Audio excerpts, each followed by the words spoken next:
Hello and welcome to the GPP Chin Music Podcast. I'm Big Italy 42 here talking about tonight's action on MLB, of course, and we don't have very many more Fridays. In fact, just this one and one more. So if you're going to be chasing some big prizes, then tonight is the night to do it.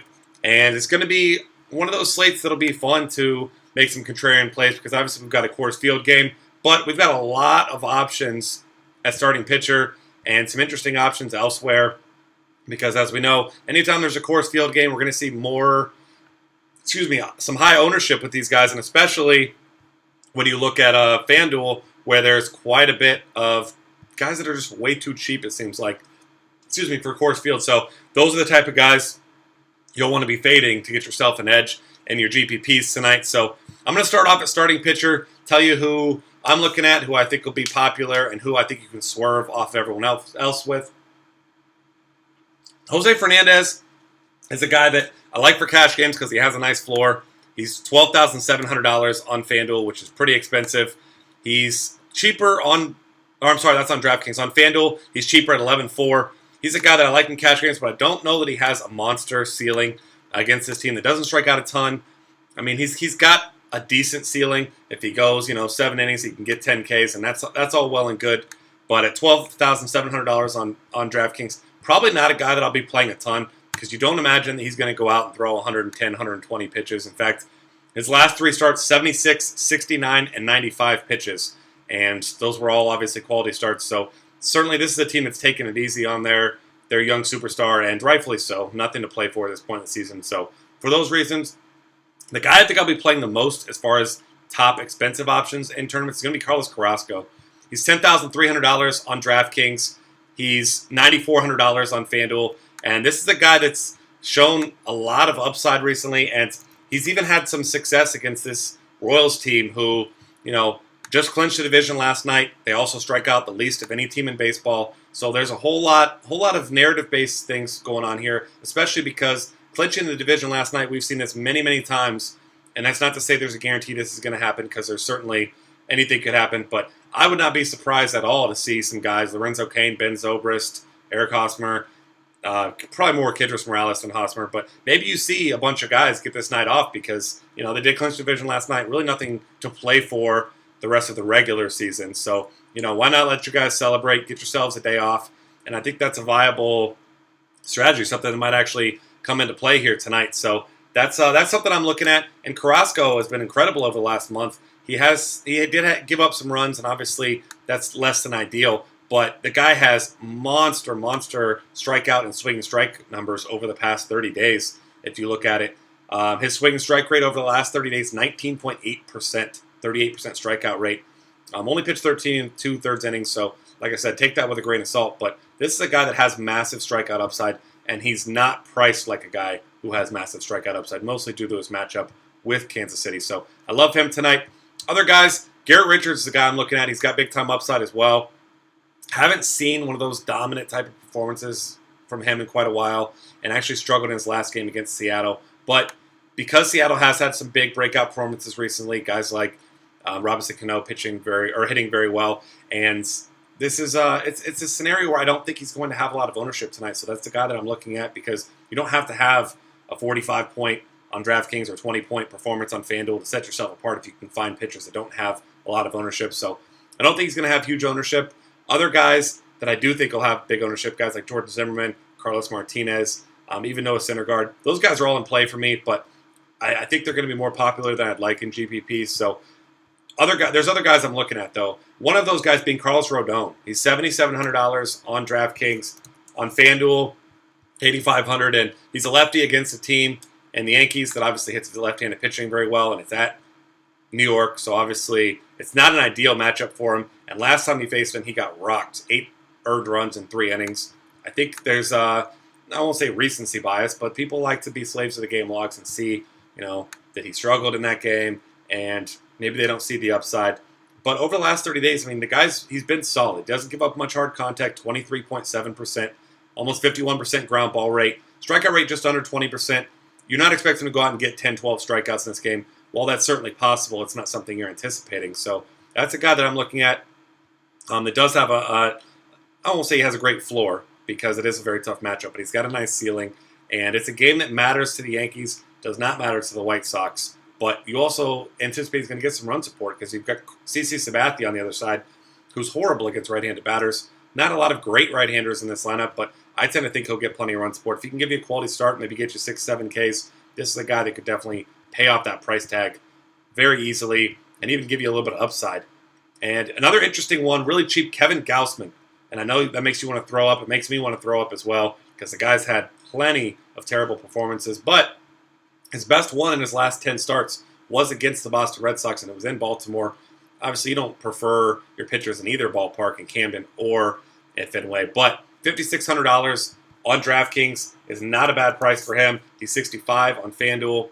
And in that game, he had himself a fine performance. Those 2 starts ago, 6 innings, 2 hits, 4 walks, 7 Ks. While you're certainly not expecting a 2-hit performance, this is another team, a Boston thing. It's something I've talked about recently. There's nothing to play for either of these teams. Both teams by far eliminated by now. And certainly there's pride on the line and things of that nature, but we saw Boston last night get absolutely mowed down by Erasmo Ramirez. Not to say that that means anything as far as tonight's game, but there is something to be said for teams that are out of contention. You know, you get your young players involved, and, you know, you got guys at the tail end of your career, guys like David Ortiz. So, obviously, a lot of that somewhat anecdotal. Don't take all that as absolute fact. I'm not saying that players don't care, but I'm saying if you're 20 games out and there's 10 games left to go, your desire to play hard and to produce and feel like your at-bats matter certainly lowered quite a bit. So a guy like that, very, very cheap. I don't mind him as a filler for you there. Ariel Pena is a guy who's been pitching well enough that you can consider him as your SP2 on DraftKings. Faced the same team 2 starts ago, 5 innings, 1 earned run, 4 hits. He had 3 walks and 5 Ks, 15.1 points. You're fine with that. And your GPPs as your SP2 at $4,400 there. And then Rich Hill, going to be a popular play. He's been tremendous in 2 starts. 14 innings pitched, 8 hits, just 3 earned runs, 20 strikeouts. Facing off against Baltimore, who's been striking out, has one of the top 5 strikeout rates in all of baseball over the past 30 days. So Rich Hill, last guy I'm throwing out there. Like I said, there's other good options, but these are the guys I'm looking at in tournaments because I do think they possess big upside at fairly low ownership, with the exception being Rich Hill on DraftKings, where he's $4,300. I don't think he'll have a lot of ownership on FanDuel, where his price tag is much, much higher, $7,800. But on DraftKings, he certainly will be a popular play, and rightfully so with that price. But that's not going to shy me away from playing him in some tournaments. All right, moving on to some other positions, looking for some GPP options. And I'm going to start off with Travis d'Arnaud against Anthony DeSclafani at catcher. He's a guy who has not been hitting particularly well recently at all. In fact, over his last 9 games, he has just 3 hits. And DeSclafani, a guy who's better against righties and lefties, but this is a great American ballpark. Good for right-handed power, good for left-handed power. So if DeSclafani doesn't have it going today, not very many people are going to be paying up for a catcher who has 3 hits in his last 9 games. So I do have some faith in d'Arnaud. He's got great power. I think he's going to be a nice swerve. Russell Martin probably going to be a fairly popular play against Jake Odorizzi. I think he's a guy you definitely need to consider, though. And then you've got guys like Tom Murphy, if he's in the lineup. Very cheap for Colorado. You certainly consider him just because he's cheap, and he does have upside. But I don't think he'll have low ownership, especially if he's in the lineup tonight. Yasmani Grandal is a guy who's he's fairly priced on both sides, I'll say. I don't think he's too expensive on either one. I think he'll be probably higher owned than he should be, considering he's had 1 good game in about the last 2 weeks. But one guy I'm definitely throwing out in tournaments is Stephen Vogt, another guy who's been struggling recently, and not quite as much as Travis d'Arnaud, but he's minimum salary on FanDuel, $35 on DraftKings. He's got big power. Mike Leake does struggle with left-handed bats, so that's the guy that I'm throwing out there as another option. And then there's one last guy. He's facing off against Ryan Weber, the right-hander, and that's Jacob Realmuto. Realmuto is a guy who has a ton of power, more so against lefties than righties, but at his cheap price tag, I'll give him a look as a guy with some big-time upside in some tournaments tonight. And then once again, last guy, Casey Kelly, young pitcher, not a guy that misses a lot of bats. Wellington Castillo is a guy that I'll be looking at with some upside there as well. First base options. Your chalk plays are going to be guys like Adrian Gonzalez, Justin Morneau, of course, with them being Coors Field. So that's not to say that those will be the only popular plays. I do think guys like Edwin Encarnacion are going to see quite a bit of ownership at home against flyball pitcher Odorizzi. Guys like Greg Bird has been absolutely on fire. It's a lefty-lefty matchup. I think he'll have a higher ownership than I'd like, but I'll still give him a look, especially on FanDuel at his cheap price. Jose Abreu, though, I think is my favorite tournament option. For $4,000 on FanDuel, 48 on DraftKings. You know the deal with Sabathia. Over a 360 WOBA allowed to righties. 23 home runs in the season. I don't see Sabathia winning this matchup with Abreu very often. So that's the guy that I absolutely love here. Looking down for other options, Carlos Santana is another interesting one. He's a streaky hitter. I know it's late in the season. Technically, Cleveland's not eliminated yet. They will be. We're talking shooting the moon. That would be generous. I believe they had a 1% chance coming into tonight. But Carlos Santana, a guy with big power, he is a streaky hitter, so I like him against Edison Volquez, who has been just okay recently. Not a guy who's terrible, not a guy who is great. He's just an average pitcher in most scenarios now. Guy that I think will be fairly popular. He did have a couple nice games in a row. Lucas Duda, I like him. But my other favorite tournament option at first base is Adam Lind, $3,800 on DraftKings. He's $4,000 on FanDuel, or I'm sorry, $3,900 on FanDuel. And going up against Carlos Martinez, who I think will be a very popular play tonight, that's a way to swerve in tournaments, playing a hitter, which he's probably the only hitter worth playing against Carlos Martinez. Martinez does have one weakness outside of walks, and that's left-handed batters. So that's a scenario where I think Adam Lind could have himself a nice night. Other than that, moving over to second base, guys like Brian Dozier are going to be very popular. Jason Kipnis will be pretty popular at his cheap price on FanDuel. And then, of course, all your Coors guys. You got Howie Kendrick. You got Chase Utley. I think those guys will all be pretty popular as well. I'm looking at Justin Turner, second base, third base on DraftKings. I'm looking at Ian Kinsler against Mike Pelfrey. Mike Pelfrey gives up a ton of hard contact, 37.1% over the last 30 days, 1.89 home runs per nine. And this is a Tigers team. They had a ton of line drives, and they have power, and Kinsler has had a great second half. I'm looking at him. I think he's going to have really low ownership because there are a lot of options at second base tonight. And then I'm going to throw out Jose Altuve as well. Everyone flocks to him when he faces a lefty, but he's a great all-around hitter and a great all-around player that can put up points in a hurry in a myriad of ways. So he's certainly a guy that I'll be looking at in my tournaments tonight. And then outside of those guys, there's not a whole lot to love. As I'm scrolling down here, I'll still look at Logan Forsythe against a righty. He's got a ton of power, more so against lefties, like I said, but this is Chase Field, Rogers Center. So it's a great environment for hitters, and he's got a ton of upside. So he's certainly a guy that I'll be looking at once again. And then one last guy that has power, but he hasn't shown it, seemingly in months, Luis Valbuena. I'm going to throw him out there. He's second base, third base on DraftKings, third base only on FanDuel, but he's a guy that does have power, and he's facing off against Giovanni Gallardo, who has not been great recently. Over his last 3 days, he's been decent. You look at his numbers, 13.9% strikeout rate. He's not missing any bats, 6% swing and strike rate. So this is a guy that doesn't make a lot of contact, but when he makes contact, he hits the ball hard. So Luis Valbuena, as he swings for the fences, maybe gets a hold of one for your tournaments there. Third base options, I love Miguel Sano. I do think he'll have a decent amount of ownership, but probably not as much as he should, because you've got Nolan Arenado, Josh Donaldson, Arenado more so in popular spots, and then Justin Turner, of course, third base at Coors Field. He's going to be popular as well. I'm loving Alex Rodriguez. He's only $3,100 on FanDuel. He's $45 on DraftKings. Another guy who hasn't been very good recently. Hasn't hit a home run in 9 games, but he's a guy that has a ton of upside. This game matters to the Yankees. They're at home. He's facing a lefty, so I'm looking at him for some big-time upside. And then it's impossible for me to look away from Adrian Beltre with what he's done in the second half. 36 on FanDuel, 42 on DraftKings. He's the other third base option that I'm absolutely in love with playing in my lineups tonight. I think people will chase that Mike Moustakas game. I really don't like targeting people against Carrasco. I think he has a good game tonight, and I'm still not even convinced that we see a full lineup tonight. But like I said, that's just me making a guess. Certainly could see all of the Royals in there, not resting anyone, and I wouldn't blame them if they don't. I just have a feeling maybe we see some guys sit here.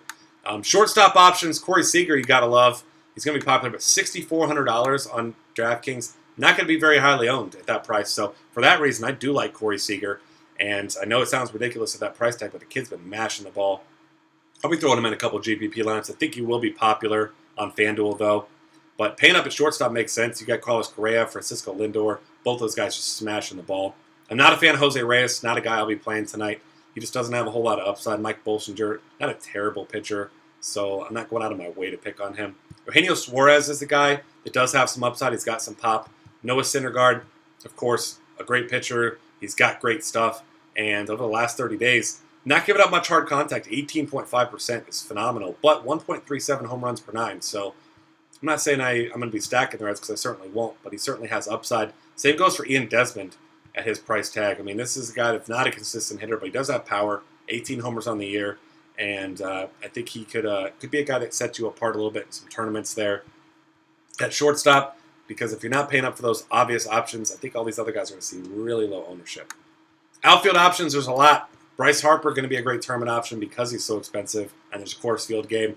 57 FanDuel, 61 DraftKings. He's a guy that I'll be looking at there as well. Outside of that, I'm not saying not to play the course guys in tournaments because they're all in very good spots, and I will be.